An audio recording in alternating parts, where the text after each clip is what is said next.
friends, my name's Tammy and this is my booktube channel, Believe in Yourself. And today I have for you my weekly reads and wrap up. But before I get to what I've read this week and what I've finished, I did want to tell you thank you so much for subscribing to my channel. I finally hit 300 subscribers. I can't even believe that, actually. I'm shocked. And I thought maybe it'd be fun to do a Q&A. So leave any questions that you have, personal but not too personal or bookish, down below. And if you think of any other questions, you can leave them in future videos, because I probably won't do a Q&A for maybe 2 weeks or so. So anyway, leave your questions down below. But today we're going to talk about everything that I've read this week. And I have my bingo board here, and so we'll be able to start filling that out. And let's talk about the books that I've read this week. Let me look at the name of this one. Okay, by Eileen Watkins. I read the Persian Always Meows Twice, which is a cozy mystery. And I thought it was a pretty good book. If you like more of the mystery than the cozy aspect, I think you will really like it. I prefer the coziness of the cozy mysteries, and so it did focus a lot on the actual mysteries. So I didn't like it as much as I had hoped that I would like it, but it was a good book.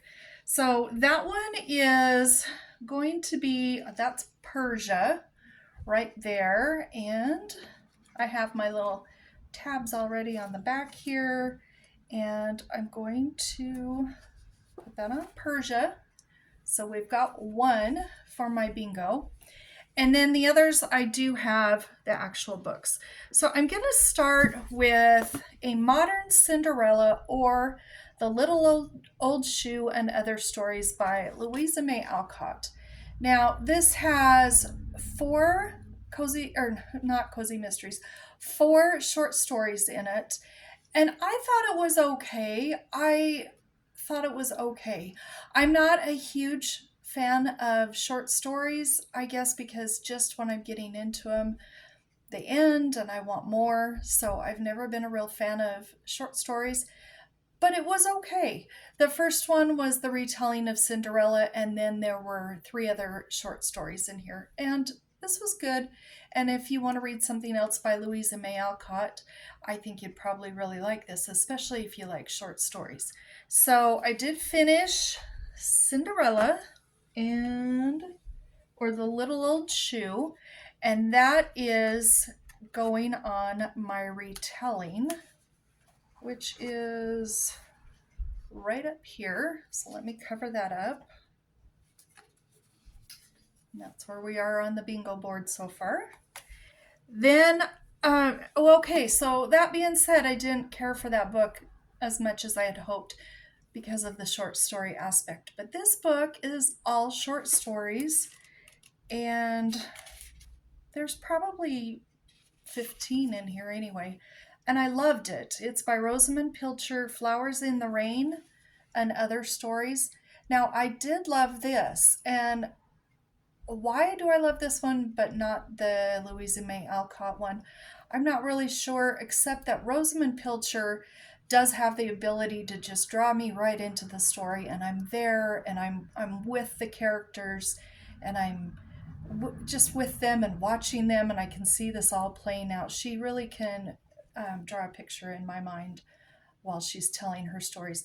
And I guess also because if the story was short and I was thinking, oh shoot, I want more, there was another story to follow, and there were quite a few stories in here, and I really loved this. This was probably one of my 2 favorite books that I've read this week.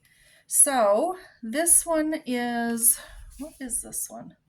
This one I was going to put in, Kith and Kin.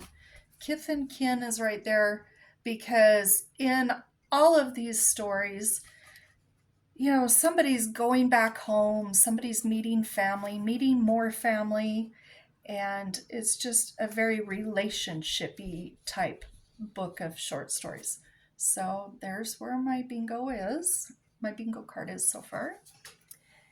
And the other one that was my favorite, this was so cute, you guys. This is by Jill Murphy, and it's called The Worst Witch. And this one here, she goes to witch school, and she just messes up everything, and she's always in trouble, and she just messes up everything. But there's a plan out there for some bad witches to take over the castle and the school, and she stops them, and then she's everyone's hero. And this is really darling. It's filled with drawings and pictures. I read this because I want to read this aloud to my granddaughters, and I just wanted to kind of check it out. But this is for, I think I looked somewhere, ages, it says ages 8 to 12. But if you've got a voracious reader, they don't have to be 8 years old to read this. And I love this book. Can't wait to read it to the girls. That is The Worst Witch, and I'm going to put that down here on drawing because there are so many drawings in the book. And I'm not coming close to a bingo at all. my squares are filling up rather haphazardly. Is that a word? Okay, then I read by Bridget Zinn, I read Poison. Can She Save the Kingdom with a Piglet? And there's the little piglet. She's so cute. Her name's Rosie, and she's my favorite character in the book. I liked this book quite a lot. I'm not typically into fantasies where they're making the magic and potions and turning, people into different things or whatever. I'm not typically into that. However, this was pretty good. She knew the kingdom was gonna fall apart, and she knew that she had to kill the princess, and she tried, and it didn't work, and the princess was her best friend, and there's a lot of twists and turns in this. And I think if you like fantasy, I think you'll really, really like this, because this was a really good book. It's just not my type of book, but this is one that my daughter Emily in North Carolina recommended to me, and she loves fantasy.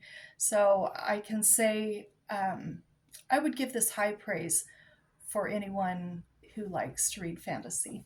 So that one, Poison, I think I was gonna do, that's gonna go here with the Queen. And because the Queen is in the book, not very much, but she is. So there we go. Still not even looking like I can get a bingo. And then the last book that I finished was Dead, White, and Blue by Annie McEwan. And this follows Resort to Murder. This is a book 2. I'm not sure if there's going to be more books in the series, but there's at least 2 so far. And this was a really cute, cozy mystery. There's a young gal that has to come back home, as they usually do in cozy mysteries. And her family runs a resort with cabins, and she's always finding the body. And she's really, really close to her parents and her brother. There's a love interest in here. He's one of the police officers, and this is really a good book. I think this is only the second book she's written. Resort to Murder was her first, and I think she's doing really well as an author. And that's a picture of her, of the author. And I really liked it. So this one, Dead, White, and Blue, where did I want to put that one? That one needs to go, this needs to go Real Person in Fiction, which I'm putting her right there, because she always, there's always a few celebrity names in there. And one of them that's in here was quite early on. Her best friend's cat is named Gordon, after Gordon Ramsay. And so real person in a book, so that one goes there. So that's where I am after my first week in October.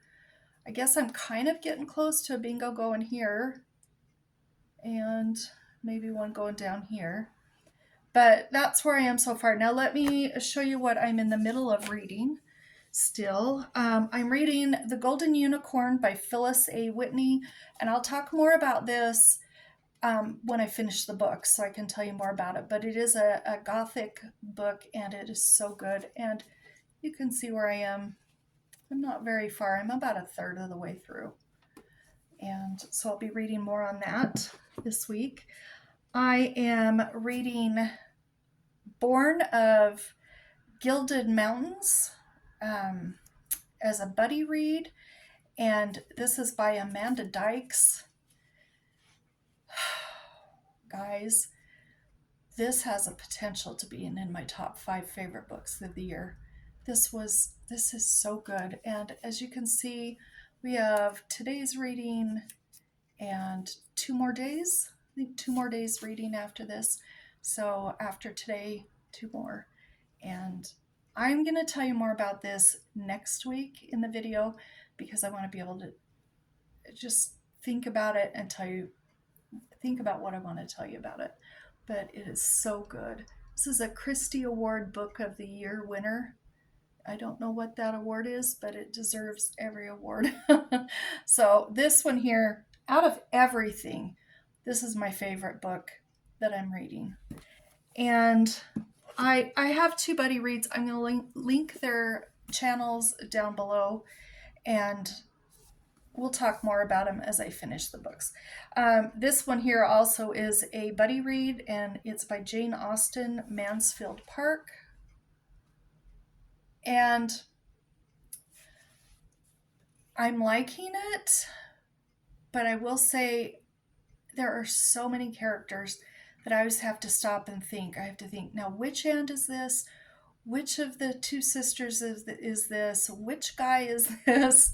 There's just so many characters in here that it's making it a little hard for me to enjoy the actual story, because I'm always having to stop and think about who these different people are as they show up in the pages. But I do like it. I sure feel sorry for the main girl, Fanny. I don't know, they don't treat her very nice. But we still have quite a bit to read. We've only read that much of it. So it might be another week or even 2 weeks till I finish this. Look at the other books there. The same publisher. Aren't those cool covers? I will say they're very cool covers. So I'm working on that. Okay, 3 other books here. I'm reading this one with my granddaughters, and it's by Anna Branford, and it's Violet Mackerel's Remarkable Recovery.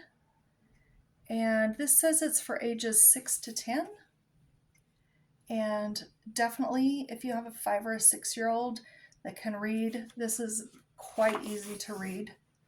And there's lots and lots of pictures in here. And it's really cute. It's about a little girl that has to get her tonsils out, and she's kind of scared. And anyway, she's trying to plan how she's going to get better after the tonsils come out, and she's hoping that when her tonsils come out, her voice will change a little bit and she will be an opera singer. So it's a really cute book, and I'll let you know about that when we finish it.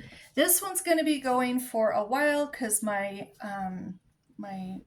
first grader granddaughter is reading this aloud to me, with me, and it's Dracula Kids Classics. And this is so cute. Let me show you. There's quite a few pictures in here.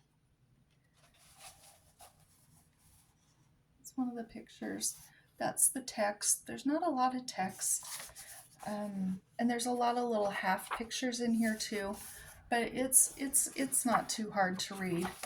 It comes with a list of the characters in the back, and we've got a map in the front, and there's several other books in this series. And she's fascinated with Dracula, and she's always wanting to read my Dracula book. And I said, it's too hard for you to read. And so I picked this up for her birthday. And it sticks true to the story of Dracula. It's just that it's much shorter in, and the text is able for kids are able to read it and understand what's going on. But we're just reading a little bit at a time. In fact, we're only on page 24 out of, looks like there's about 125 pages. So I'll be reading that with her for a while.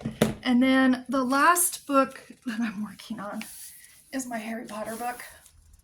That's so huge. And I've got this all tabbed out so I can get done by the end of the month. And I'm on page 71 out of, I think there's about 540 pages. So I'm loving this book. I'm learning all sorts of details about how they made the movie and just about all the characters, about props, and about things that they did and how they built things and just everything. I'm learning about everything because it's page to screen, so it covers, I think, it covers all of the videos or the books and shows how they made the movies of all of them.